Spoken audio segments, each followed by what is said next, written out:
लोकसभा निवडणुकीत मिळालेल्या यशानंतर आता उद्धव ठाकरे यांनी विधानसभा निवडणुकीचं रणशिंग फुंकलंय। आज मुंबईत झालेल्या बैठकीत त्यांनी भगवा सप्ताहासह संपर्क प्रमुखांना 5 सूत्री कार्यक्रम दिलाय। शिवसेना ठाकरे गटाकडून 4 ऑगस्ट ते 11 ऑगस्ट पर्यंत भगवा सप्ताहाचं आयोजन करण्याचंही विधानसभा संपर्क प्रमुखांना सांगण्यात आलंय।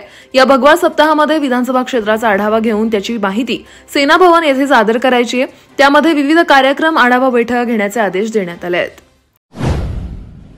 मावळला सर्वाधिक निधी का दिला जातो असा प्रश्न खासदार सुप्रिया सुळे यांनी उपस्थित केला होता।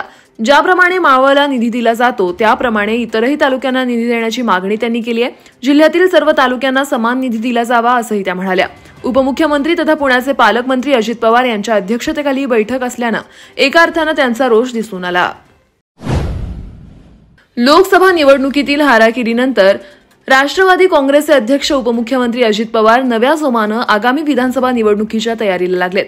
यासंबंधी त्यांनी लाडकी बहीण योजनेचा लाभ घेण्यासाठी पिंक पॉलिटिक्स सुरू केलंय। त्यानुसार ते पांढऱ्या शर्टवर गुलाबी जॅकेट घालतायत।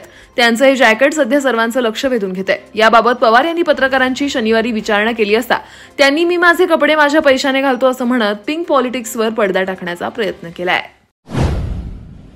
धारावीची अदानी सिटी होऊ देणार नाही असा इशारा उद्धव ठाकरे यांनी राज्य सरकारला दिलाय। अदानींकडून होत नसेल तर त्यांनी टेंडर सोडून द्यावं, राज्य सरकारनं पुन्हा टेंडर काढावं अशी मागणी देखील त्यांनी केली आहे। लाडका कॉन्ट्रॅक्टर, लाडका मित्र आणि लाडका सूटबूटवाला अशा सरकारच्या योजना आहेत का असा प्रश्न देखील त्यांनी उपस्थित केलाय। मुंबईभर टीडीआर वापरण्यासाठी अदानींना मोकळीक दिली गेली असल्याचा आरोप देखील उद्धव ठाकरे यांनी केलाय।